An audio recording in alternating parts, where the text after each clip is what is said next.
Hello everyone. आज की इस क्लास में सोशियोलॉजी के इम्पोर्टेंट क्वेश्चंस को लेकर रिवीजन क्लास रहने वाली है। नए प्रश्नों से संबंधित 500 प्रश्न कराए गए थे। 500 नए प्रश्नों की सीरीज चलाई गई थी, उसी से संबंधित रिवीजन क्लास है। ये क्लास शुरू हो इससे पहले आप सभी इस वीडियो को ज़्यादा से ज़्यादा लोगों के साथ शेयर जरूर कर दीजिए। एक इन्फॉर्मेशन है, समाजशास्त्र से संबंधित सभी परीक्षाओं के लिए यहाँ पर प्रैक्टिस सेट एंड सोशियोलॉजी के नोट्स पीडीएफ फॉर्मेट में प्रोवाइड कराए जा रहे हैं। यहाँ पर व्हाट्सएप नंबर एक दिया गया है, नंबर है 790-555-3851। इससे जुड़े हुए कोई भी जानकारी चाहते हैं तो दिए गए व्हाट्सएप नंबर पर आप मैसेज करके पूछ सकते हैं। समाजशास्त्र के नोट्स की बात की जाए तो ये सभी परीक्षाओं को ध्यान में रखकर तैयार किए गए हैं।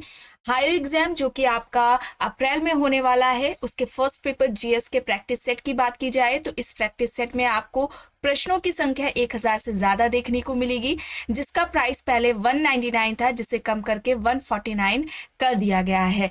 और इसके अलावा एमपी असिस्टेंट प्रोफेसर एग्जाम की बात की जाए जो कि 1 जून को होने वाला है, इसके फर्स्ट पेपर जीएस की प्रैक्टिस सेट की बात की जाए तो इसमें जो टोटल प्रैक्टिस सेट है ये 15 आपको देखने को मिल जाएंगे। प्रश्नों की संख्याओं की बात की जाए तो 750 इसमें प्रश्न शामिल हैं और इसका प्राइस 120 रुपए है। इसके अलावा राजस्थान असिस्टेंट प्रोफेसर के जो जीएस का पेपर है उसमें भी जो प्रैक्टिस सेट है ये आ गया है और इसमें जो टोटल प्रैक्टिस सेट है ये भी 15 आपको इसमें देखने को मिल जाएंगे और इसका जो प्राइस है 99 है यहाँ पर। तो आप में से जितने भी लोग लेना चाहते हैं, कोई भी जानकारी चाहते हैं इससे जुड़ी हुई, तो दिए गए व्हाट्सएप नंबर 790-555-3851 पर आप मैसेज करके पूछ सकते हैं। बस थोड़ी ही देर में क्लास शुरू होने वाली है। आप सभी इस वीडियो को ज्यादा से ज्यादा लोगों के साथ शेयर जरूर कर दीजिए। यहां तक हो गया था, चलिए यहां से शुरू करना है। देखिए प्रश्न है, यहां पर पुस्तकें दी गई हैं। एक सेकेंड रुकिएगा।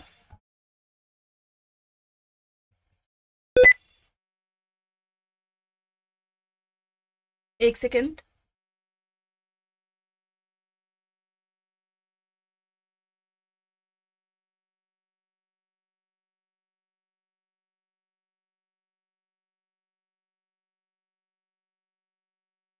चलिए यहां से शुरू करना था। प्रश्न है, यहाँ पर पुस्तकें दी गई हैं, मिलान करना है। Primitive culture, society culture and personality, peasant society and culture, culture and society यहाँ पर दिया गया है। प्रिमिटिव कल्चर की बात की जाए तो ये पुस्तक किसकी है, कई बार परीक्षाओं में ये पुस्तक पूछी जा चुकी है।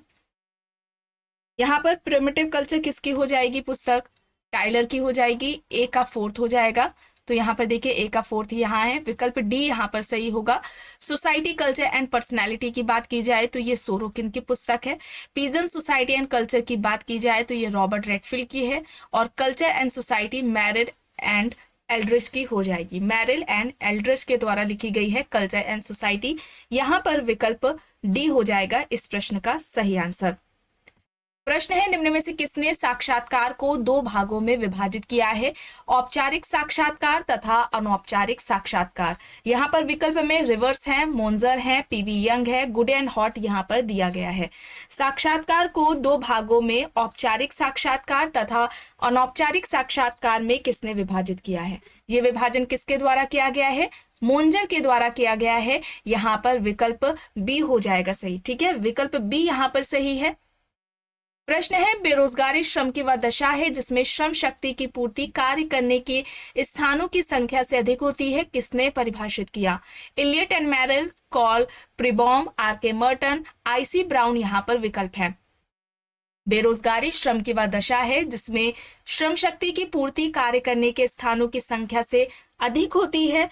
इस तरीके से बेरोजगारी को किसके द्वारा परिभाषित किया गया है, यहाँ पर कॉल प्रिबॉम हो जाएगा। विकल्प बी यहाँ पर इस प्रश्न का सही आंसर हो जाएगा, ठीक है, ऑप्शन बी कॉल प्रिबॉम यहाँ पर राइट आंसर है। प्रश्न है, कौन सामाजिक पारिस्थितिकी के अध्ययन से संबंधित है। आर.के. मुखर्जी, अरविंद है यहाँ पर, गांधी हैं और योगेंद्र सिंह यहाँ पर दिए गए हैं। सामाजिक पारिस्थितिकी के अध्ययन से कौन संबंधित है, यहाँ पर क्या होगा, यहाँ पर आर के मुखर्जी राधा कमल मुखर्जी हो जाएगा। ठीक है, यहाँ पर राधा कमल मुखर्जी हो जाएगा, ऑप्शन ए यहाँ पर राइट आंसर हो जाएगा। राधा कमल मुखर्जी की बात करें तो यहाँ पर इनसे संबंधित कुछ जुड़ी हुई बातें आपके लिए जाननी जरूरी है, जो कि परीक्षाओं में पूछी जाती है। जैसे कि इन्होंने समाज शास्त्र को समाज का महाविज्ञान कहा था। ठीक है, याद रखिएगा, समाज शास्त्र समाज का महाविज्ञान है। समाज शास्त्र समाज का महाविज्ञान है, या किसका कहना है, ये आर के मुखर्जी राधा कमल मुखर्जी का कहना है। और मूल्यों का अध्ययन किया है इन्होंने। ठीक है, मूल्यों के अध्ययन से ये जुड़े हुए हैं, जिसका वर्णन इन्होंने 2 पुस्तकों में किया था। 2 पुस्तकें जो कि परीक्षाओं में पूछी जाती है। एक तो है the social structure of values, और इसके अलावा एक है the dimensions of human values. ठीक है, ये है 2 पुस्तकें जिसमें इन्होंने मूल्यों की बात की है। ठीक है, मूल्यों का जो वर्णन है ये 2 पुस्तकों में राधा कमल मुखर्जी के द्वारा की गई है। और इसके अलावा एक इनकी पुस्तक है इंडियन वर्किंग क्लास। ठीक है, ये कुछ इंपॉर्टेंट बुक्स हैं राधा कमल मुखर्जी की, तो इन्हें आप याद रखेंगे।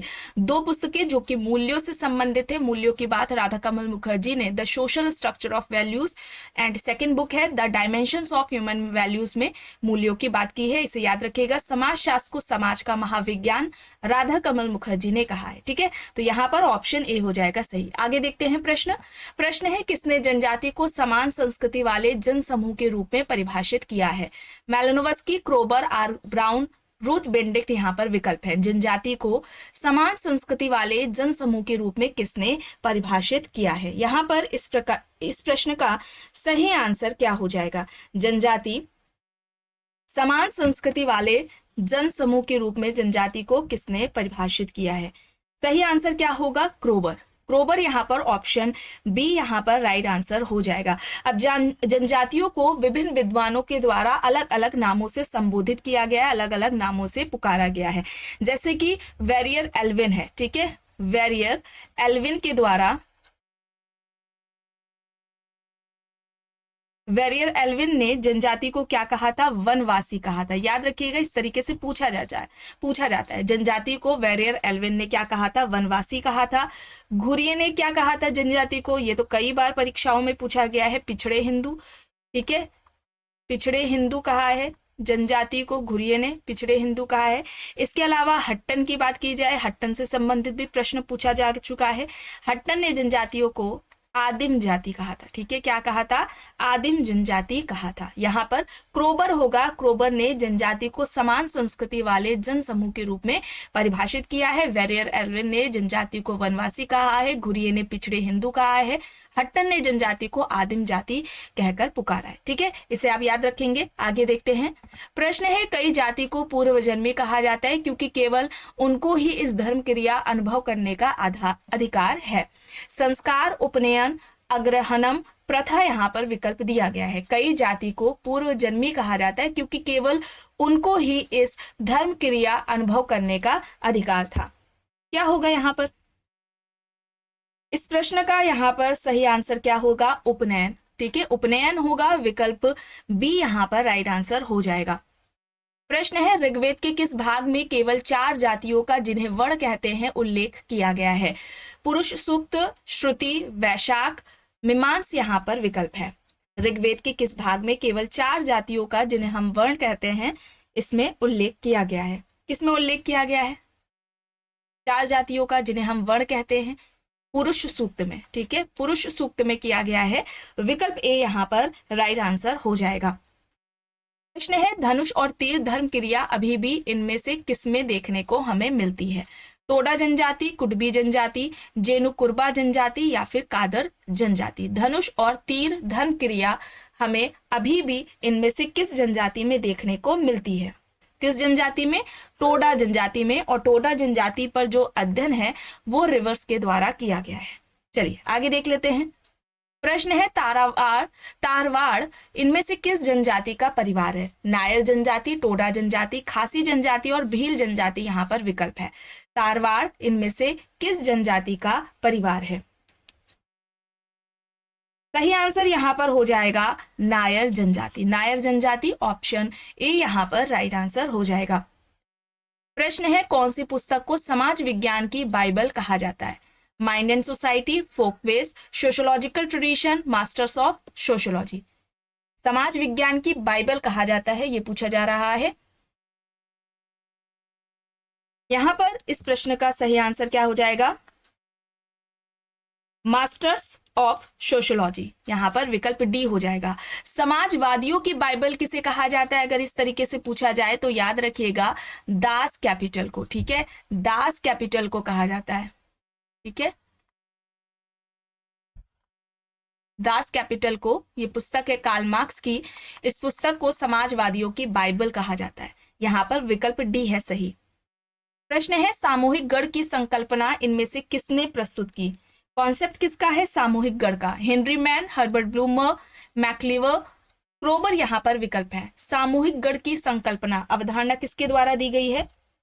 हेनरी मैन के द्वारा दी गई है। हेनरी मैन ऑप्शन ए हो जाएगा यहाँ पर राइट आंसर। हेनरी मैन ने समाज के दो प्रकार बताए थे, ठीक है, एक तो है प्रस्थिति समाज, ठीक है, एक क्या है प्रस्थिति समाज है, और दूसरा समाज है इन्होंने जो बात की थी संविदा समाज। दूसरा जो समाज है संविदा समाज है। प्रस्थिति समाज की बात करें तो इसमें प्रदत्त प्रस्थिति का महत्व होता है, ठीक है, प्रदत्त प्रस्थिति का महत्व होता है, और जो संविदा समाज है इसमें अर्जित प्रस्थिति का महत्व होता है, ठीक है, ये याद रखिएगा, पूछा जाता है। समाज के दो प्रकार प्रस्थिति समाज और संविदा समाज के बारे में हेनरी मैन से संबंधित प्रश्न परीक्षाओं में पूछा जाता है। यहां पर विकल्प ए हो जाएगा इस प्रश्न का सही आंसर। प्रश्न है अब देखिए कथन और कारण है। कथन है लेविस कोजर तथा रेंडॉल कोलिंस दोनों को संघर्ष विचारधारा के अंतर्गत रखा जाता है। कारण दोनों ही समाज के भरण पोषण में संघर्ष के कार्य पर बल देते हैं। सही क्या होगा? सही यहां पर राइट आंसर क्या हो जाएगा? लेविस कोजर और कोलिंस दोनों को ही संघर्ष विचारधारा के अंतर्गत रखा जाता है, ये सही है। लेकिन जो कारण है दोनों ही समाज के भरण पोषण में संघर्ष के कार्य पर बल देते हैं, यहाँ पर ये गलत हो जाएगा, ठीक है, यहाँ पर विकल्प बी हो जाएगा इस प्रश्न का सही आंसर। आगे देखते हैं। प्रश्न है निम्न में से कौन सा सिद्धांत यह कहता है कि अन्य लोगों के साथ अंतर्व्यवहार में लोग स्वहित से अभिप्रेरित होते हैं? संघर्ष, विनिमय, अंतर्व्यवहार, संरचनात्मक यहाँ पर विकल्प है। इनमें से कौन सा सिद्धांत यह कहता है कि अन्य लोगों के साथ अंतर्व्यवहार में लोग स्वहित से अभिप्रेरित होते हैं? यहाँ पर विनिमय सिद्धांत होगा, ठीक है, विनिमय सिद्धांत हो जाएगा। विकल्प बी यहाँ पर राइट आंसर हो जाएगा। प्रश्न है संगठन संघर्ष के अखाड़े हैं या कथन किसका है? कोलिंस है, कार्ल मार्क्स है, डेरेनड्रॉफ है और मैक्स वेबर यहाँ पर दिए गए हैं। इनमें से किसने संगठन को संघर्ष के अखाड़े कहा है? यहाँ पर राइट आंसर क्या हो जाएगा? राइट आंसर क्या हो जाएगा? यहाँ पर राइट आंसर कोलिंस हो जाएगा, रेंडॉल कोलिंस हो जाएगा। ऑप्शन ए यहाँ पर राइट आंसर हो जाएगा, ठीक है। कॉन्फ्लिक्ट सोशियोलॉजी इनकी पुस्तक है, कोलिंस की कॉन्फ्लिक्ट सोशियोलॉजी पुस्तक है। ये बुक कब आती है? 1975 में आती है, याद रखिएगा, इंपॉर्टेंट बुक है। आगे देखते हैं। प्रश्न है संस्कृतिकरण की अवधारणा में प्रभु जाति की अवधारणा को शामिल कर श्रीनिवास, अब देखिए यहाँ पर ऑप्शंस में से क्या सही है? संस्कृति के रीति रिवाज के कारकों की उपेक्षा करते हैं, धर्मनिरपेक्ष कारकों पर अधिक बल देते हैं, संस्कृति के पवित्र तथा धर्मनिरपेक्ष दोनों ही कारकों को सम्मिलित करके सांस्कृतिक शब्द के अर्थ को व्यापक बनाते हैं, या फिर परंपरागत ग्रामीण संरचना पर पश्चिमी प्रभाव के कारणों को सम्मिलित करते हैं? सही क्या होगा? कौन सा विकल्प यहाँ पर सही होगा? संस्कृति के पवित्र तथा धर्मनिरपेक्ष दोनों ही कारकों को शामिल करके सांस्कृतिक शब्द के अर्थ को व्यापक बनाते हैं। यहाँ पर विकल्प सी होगा। संस्कृतिकरण की अवधारणा प्रभु जाति की अवधारणा के अलावा पश्चिमीकरण की अवधारणा, आधुनिकीकरण की अवधारणा, ठीक है, फैलाव की अवधारणा, धर्मनिरपेक्षीकरण की अवधारणा, ये सारी जो अवधारणाएं हैं श्रीनिवास के द्वारा दी गई हैं, जो कि परीक्षाओं में पूछी जाती हैं। इसे आप याद रखेंगे। आगे देख लेते हैं। प्रश्न है झुग्गियों झुग्गियों में मुख्यतः निवास करते हैं संगठित क्षेत्रों के लोग, असंगठित क्षेत्रों के लोग या फिर सेवा क्षेत्रों के लोग। झुग्गियों में हमें कौन देखने को मिलते हैं, कौन लोग रहते हैं झुग्गी झोपड़ियों में? असंगठित क्षेत्रों के लोग और सेवा क्षेत्रों के लोग। यहाँ पर विकल्प बी हो जाएगा। ठीक है, विकल्प बी यहाँ पर इस प्रश्न का सही आंसर हो जाएगा। चलिए आगे देख लेते हैं। प्रश्न है समाजशास्त्र में मानक शब्द का क्या अर्थ है? ऑप्शन देखिए, सामाजिक वातावरण में मानदंड के प्रतिमान, सामाजिक वातावरण हेतु मानदंड अथवा नियम, सामाजिक वातावरण में व्यवहार का नियमन करने वाला मानदंड अथवा नियम, या फिर सामाजिक वातावरण में व्यक्तियों का नियमित व्यवहार। मानक शब्द का समाजशास्त्र में क्या अर्थ है? क्या होगा? सामाजिक वातावरण में व्यवहार का नियमन करने वाला मानदंड अथवा नियम। यहां पर विकल्प सी हो जाएगा सही। ठीक है, ऑप्शन सी यहां पर राइट आंसर हो जाएगा। प्रश्न है निम्न में से कौन से वर्ग सामाजिक स्त्रीकरण की मूल प्रणालियां हैं? विकल्प देख लीजिए, यहां पर दास्ता जाति वर्ग तथा गांव है। बी विकल्प है दास्ता जाति वर्ग जागीर। सी है दास्ता जाति वर्ग तथा नगर। विकल्प डी है दास्ता जाति वर्ग तथा राज्य। सही क्या होगा? सही यहां पर क्या होगा? सही यहां पर विकल्प बी दास्ता जाति वर्ग जागीर है। देखिए बोटोमोन ने, ठीक है, टीबी बोटोमोन ने सामाजिक स्त्रीकरण के स्वरूप बताए थे। ठीक है, स्वरूप बताए थे टीबी बोटोमोन ने। पहले इन्होंने दास प्रथा की बात की है, याद रखिएगा, दास प्रथा की बात करते हैं, फिर उसके बाद जागीर प्रथा की बात करते हैं, उसके बाद जाति प्रथा की बात करते हैं, और अंत में वर्ग व्यवस्था की बात करते हैं, क्लास सिस्टम। ठीक है, ये सामाजिक स्त्रीकरण के जो स्वरूप है ये टीबी बोटोमोर द्वारा बताए गए हैं। इसे याद रखिएगा, क्रम में लगाने को भी आ जाता है। ठीक है, चलिए आगे देख लेते हैं। प्रश्न है विशेषीकृत अभिलक्षणों की पहचान हेतु व्यवस्थित और वस्तुपरक पद्धति में प्रलेखित संप्रेक्षण के विश्लेषण में हम निम्न में से किस प्रणाली का उपयोग करते हैं? केस स्टडी, सहचर तकनीक, विषय वस्तु विश्लेषण, या फिर इनमें से कोई भी नहीं। विशेषीकृत अभिलक्षणों की पहचान हेतु व्यवस्थित और वस्तुपरक पद्धति में प्रलेखित संप्रेक्षण के विश्लेषण में हम इनमें से किस प्रणाली का प्रयोग करेंगे? विषय वस्तु विश्लेषण का। यहाँ पर विकल्प सी हो जाएगा सही। ठीक है, ऑप्शन सी यहाँ पर राइट होगा। प्रश्न है निम्न में से कौन किंग्सले डेविस के सामाजिक स्त्रीकरण के सिद्धांत के आलोचक हैं? Louis Dumont, N Tumin, Robert Merton, Parsons यहाँ पर विकल्प है। इनमें से कौन किंग्सले डेविस के सामाजिक स्त्रीकरण सिद्धांत के आलोचक है? ड्यूमो, ट्यूमेन, मर्टन, पार्सन्स यहाँ पर विकल्प है। सही आंसर क्या होगा? ट्यूमेन है। कई बार आपको बताया गया है किंग्सले डेविस एंड विल्बर्ट मूर के द्वारा सामाजिक स्त्रीकरण का प्रकार्यात्मक सिद्धांत दिया था, जिसकी आलोचना ट्यूमेन के द्वारा की गई थी। यहाँ पर विकल्प बी हो जाएगा सही। प्रश्न है किसका कथन है कि समाजशास्त्र मानव जीवन, समूहों और समाजों का वैज्ञानिक अध्ययन है? T B Bottomore, Kingsley Davis, Parsons, Anthony Giddens. यहाँ पर विकल्प है समाजशास्त्र मानव जीवन, समूहों और समाजों का वैज्ञानिक अध्ययन है। यह किसका कहना है? यहाँ पर क्या होगा? यहाँ पर राइट आंसर क्या हो जाएगा? Anthony Giddens. ठीक है, एंथोनी गिडेंस हो जाएगा। विकल्प डी यहाँ पर राइट आंसर हो जाएगा। ठीक है, एक इनकी पुस्तक है द कॉन्स्टिट्यूशन, ठीक है, the constitution of society, the constitution of society है, ये 1984 में आती है। और एक इनकी सामाजिक परिवर्तन से संबंधित परिभाषा है। इनका कहना था कि हर एक समाज यानी कि प्रत्येक समाज की एक अंतर्निहित संरचना होती है, और जब उस अंतर्निहित संरचना में कोई हमें बदलाव या परिवर्तन देखने को मिलता है तो ऐसे परिवर्तन को हम सामाजिक परिवर्तन कहते हैं। इस तरीके से अगर प्रश्न आता है कि अंतर्निहित संरचना में होने वाला परिवर्तन ही सामाजिक संरचना है, ये किसके द्वारा कहा गया है? तो याद रखिएगा एंथोनी गिडेंस के द्वारा कहा गया है। और संरचनाकरण का जो सिद्धांत है, अवधारणा है, वो भी एंथोनी गिडेंस के द्वारा ही दी गई है। चलिए आगे देख लेते हैं। प्रश्न है यदि दो चर अपने मूल्यों में विपरीत दिशा में बदलते हैं तो उसे कहते हैं सकारात्मक सहसंबंध, रेखीय सहसंबंध, नकारात्मक सहसंबंध, या फिर आंशिक सहसंबंध। यदि दो चर अपने मूल्यों में विपरीत दिशा में बदलते हैं तो उसे हम क्या कहेंगे? इस प्रश्न का यहाँ पर सही विकल्प क्या हो जाएगा? सही आंसर क्या होगा? नकारात्मक सहसंबंध होगा। विकल्प सी यहाँ पर इस प्रश्न का सही आंसर हो जाएगा। प्रश्न है किसका शोध दक्षिण एशियाई इतिहास के प्रमुख औपनिवेशिक और राष्ट्रवादी परिप्रेक्ष्यों से अलग करता है, जो कि अधीनस्थ समूहों के इतिहास के अतिरिक्त विशिष्ट वर्ग के इतिहास को अभिपुष्ट करता है। विकल्प लिख लीजिए। यहाँ पर AR देसाई है, BR चौहान है, डेविड हार्डीमैन है, सुरजीत सिन्हा यहाँ पर दिए गए हैं।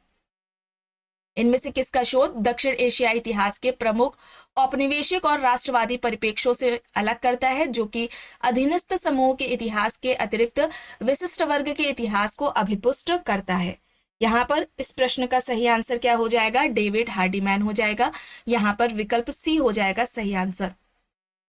प्रश्न है निम्न में से किसने मार्क्सवादी सिद्धांत को यह कहते हुए आलोचना की कि मार्क्सवादी सिद्धांत में नई सामाजिक परिस्थितियों का आकलन नहीं किया जाता था, जो मार्क्स अपने काल में अनुमान नहीं लगा सके थे। अब यहाँ पर सिद्धांत दिए गए हैं आलोचनात्मक सिद्धांत, उत्तर आधुनिक सिद्धांत, नव मार्क्सवादी सिद्धांत या फिर उत्तर संरचनात्मक सिद्धांत। यहाँ पर सही विकल्प क्या होगा? सही आंसर क्या हो जाएगा? यहाँ पर नव मार्क्सवादी सिद्धांत हो जाएगा। नव मार्क्सवादी सिद्धांत हो जाएगा। विकल्प C यहाँ पर इस प्रश्न का सही आंसर हो जाएगा। प्रश्न है निम्न में से किसने आमने सामने की अंतरक्रिया के विश्लेषण को अंतरक्रिया व्यवस्था के रूप में परिभाषित किया है? गॉफमैन, गारफिंकल, लकमैन, फूको यहाँ पर विकल्प है। आमने सामने की अंतरक्रिया के विश्लेषण को अंतरक्रिया व्यवस्था के रूप में किसने परिभाषित किया है? यहाँ पर सही आंसर क्या हो जाएगा? राइट आंसर क्या हो जाएगा? यहाँ पर राइट आंसर गॉफमैन हो जाएगा। गॉफमैन की बात आती है तो इनकी एक अवधारणा है इंपॉर्टेंट, समग्र संस्था की। ठीक है, टोटल इंस्टीट्यूशन या संपूर्ण संस्था की जो अवधारणा है वो गॉफमैन के द्वारा दी गई है, इसे याद रखिएगा। और इनकी कुछ पुस्तकों की बात की जाए, जैसे कि एक स्टिग्मा है, ठीक है, स्टिग्मा है, ये आती है 1963 में आती है। असाइलम की बात की जाए तो ये आती है 1961 में आती है। इसके अलावा एक और पुस्तक है जो कि काफी परीक्षाओं में पूछी जाती है, इंपॉर्टेंट है, the presentation of self in everyday life. ठीक है, और ये कब आती है? 1956 में। ये कब आती है? 1956 में आती है, the presentation of self in everyday life. Asylum है 1961 में, स्टिग्मा है 1963 में। ये कुछ इंपॉर्टेंट बुक है, कॉन्सेप्ट याद रखिएगा। संपूर्ण संस्था की अवधारणा गॉफमैन के द्वारा दी गई है। ठीक है, और इसके अलावा अगर हम अंतरक्रिया की बात करें, सामाजिक अंतरक्रिया की अगर हम बात करें तो सामाजिक अंतरक्रिया 3 स्तरों पर हमें देखने को मिलती है। ठीक है, अंतरक्रिया, सामाजिक अंतरक्रिया हमें 3 स्तरों पर हमें देखने को मिलती है। 3 स्तर कौन कौन से हैं? अगर हम 3 स्तरों की बात करें तो व्यक्ति और व्यक्ति के बीच में अंतरक्रिया। ठीक है, एक अंतरक्रिया है व्यक्ति और व्यक्ति के बीच में। ठीक है, व्यक्ति के बीच में जो होती है अंतरक्रिया वो है। दूसरी अंतरक्रिया की बात करें तो व्यक्ति और समूह के बीच में जो हमें देखने को मिलती है। ठीक है, और तीसरी की अगर हम बात करें समूह के बीच में जो होती है। ठीक है, एक समूह से दूसरे समूह के बीच में हमें जो अंतरक्रिया देखने को मिलेगी वो। तो ये 3 स्तरों पर हमें अंतरक्रिया देखने को मिलती है, इसे भी आप याद रखेंगे। ठीक है, और अगर हम बात करें, अब अंतरक्रिया की बात आ रही है तो गिलिन ने सामाजिक संपर्क को सामाजिक अंतरक्रिया की पहली अवस्था कहा था। याद रखिएगा, गिलिन की बात हो रही है। गिलिन एंड गिलिन ने सामाजिक प्रक्रिया के 3 प्रकार बताए थे। याद आ रहा है? समान सामाजिक प्रक्रिया, सहयोगी सामाजिक प्रक्रिया और असहयोगी सामाजिक प्रक्रिया। तो जो गिलिन है, ठीक है, गिलिन सामाजिक संपर्क को, ठीक है, सामाजिक संपर्क को सामाजिक अंतरक्रिया की पहली अवस्था बताते हैं। याद रखिएगा, पहली अवस्था, सामाजिक अंतरक्रिया की पहली अवस्था सामाजिक संपर्क को बताते हैं गिलिन, ये याद रखिएगा। और सामाजिक संपर्क जो इन्होंने बताया है, अंतरक्रिया, हम जब बात करते हैं अंतरक्रिया की, सामाजिक अंतरक्रिया के 2 आधारभूत तत्व होते हैं और इन तत्वों के बिना हम अंतरक्रिया की कल्पना भी नहीं कर सकते। इन 2 तत्वों के अभाव में अंतरक्रिया हो ही नहीं सकती। तो ये जो 2 तत्व हैं, तो ये तो पहला अभी आपको बता दिया गया, सामाजिक संपर्क है। ठीक है, सामाजिक संपर्क है, और दूसरा जो तत्व है वो संचार है। याद रखिएगा, ठीक है, ये दूसरे 2 तत्व है, एक तो सामाजिक संपर्क है और दूसरा संचार है। गिलिन संचार के 2 प्रकार भी बताते हैं, पूर्ण संचार है एक, और एक अपूर्ण संचार है। ठीक है, पूर्ण संचार हो जाएगा और दूसरा अपूर्ण संचार हो जाएगा। ये किसके द्वारा बताए गए हैं? 2 प्रकार संचार के गिलन के द्वारा बताए गए हैं, इसे आप याद रखेंगे। ठीक है, चलिए आगे देख लेते हैं। प्रश्न है, ब्रिटिश काल के दौरान ग्रामीण बंगाल में ग्रामीण वर्ग संरचना का अध्ययन करते हुए किसने यह निष्कर्ष निकाला कि भारतीय ग्रामीण समाज ना तो स्थिर था और ना ही समानतावादी था? N K. Bose, Andre Beteille, Ramkrishna Mukherjee, D N. Dhanagare. यहाँ पर विकल्प दिया गया है। इस प्रश्न का सही आंसर क्या होगा? ब्रिटिश काल के दौरान ग्रामीण बंगाल में ग्रामीण वर्ग संरचना का अध्ययन करते हुए किसने यह निष्कर्ष निकाला कि भारतीय ग्रामीण समाज ना तो स्थिर था और ना ही समानतावादी था? यहाँ पर इस प्रश्न का सही आंसर रामकृष्ण मुखर्जी हो जाएगा। ठीक है, रामकृष्ण मुखर्जी हो जाएगा। ऑप्शन सी यहाँ पर इस प्रश्न का सही आंसर हो जाएगा। चलिए आगे देख लेते हैं। प्रश्न है, औद्योगिक विवाद अधिनियम किस वर्ष में पारित किया गया था? 1936, 1947, 1948 और 1952 यहाँ पर दिए गए हैं। औद्योगिक विवाद अधिनियम कब पारित किया गया था? 1947 में, 1947 यहाँ पर होगा। ऑप्शन बी यहाँ पर राइट आंसर हो जाएगा। प्रश्न है, मालिक, किसान एवं मजदूर में भारत की कृषि जनसंख्या को निम्न में से किसने 3 भागों में बांटा? डी.एन. धनागरे, कैथरीन गफ, ए.आर. देसाई, डेनियल थर्नर। यहाँ पर विकल्प दिए गए हैं। मालिक, किसान, मजदूर में भारतीय कृषि जनसंख्या का विभाजन किसके द्वारा किया गया है? डेनियल थर्नर के द्वारा किया गया है। यहाँ पर विकल्प डी होगा राइट आंसर। ठीक है, ऑप्शन डी हो जाएगा यहाँ पर सही। प्रश्न है, किसने कहा है कि हालांकि मानसिक प्रक्रियाओं पर वेबर का कार्य सुझावात्मक है या मुश्किल से सूक्ष्म समाजशास्त्र का आधार है?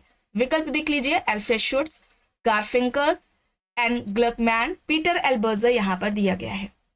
इस प्रश्न का सही आंसर क्या हो जाएगा? यहाँ पर शुट्स हो जाएगा। ठीक है, एल्फ्रेड शुट्स हो जाएगा। ऑप्शन ए यहाँ पर राइट आंसर हो जाएगा। ठीक है, ऑप्शन ए यहाँ शुट्स सही है।